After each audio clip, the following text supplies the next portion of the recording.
વડોદરા શહેરમાં મોબિલિટી અંગે વડોદરા શહેર પોલીસ ખૂબ પ્રયત્નશીલ છે. તમે જાણો છો કે ટ્રાફિક પોલીસ સાથે સાથે ટ્રાફિક બ્રિગેડના માનવવેદકો પણ આપણા સાથે કામ કરતા હોય છે. 900 જગ્યા મંજૂર છે અને સામે લગભગ 300 જગ્યાઓ ખાલી હતા.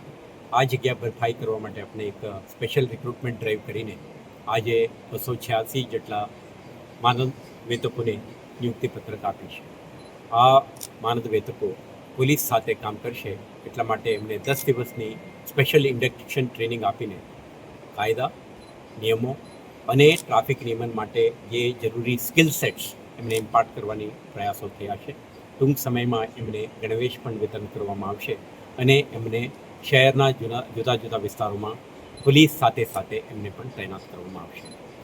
આપણા આ એક છેલ્લા કેટલાક દિવસોથી શહેરમાં ટ્રાફિક વ્યવસ્થાને વધુ સ્ટ્રીમલાઇન કરવાના હેતુથી આપણે લગભગ 30 વધુ પોલીસને પણ નિયુક્તિ આપી અને કમાન્ડ એન્ડ કંટ્રોલ સેન્ટરને આધુનિક બનાવીને લગભગ 550 વધારાના કેમેરા જોડવાનું, વડોદરા મ્યુનિસિપલ કોર્પોરેશનના camera, body camera, police camera અને પ્રાઇવેટ કેમેરાને પણ આપણા CCTV camera command and control centre સાથે જોડીને તેથી નિયમનો ભંગ કરનાર સામે ઈ ચલાન વ્યવસ્થિત રીતે જારી કરી શકીએ તે માટે પણ વધારે 10 કર્મચારીઓને આપણે નિમણૂક આપી છે.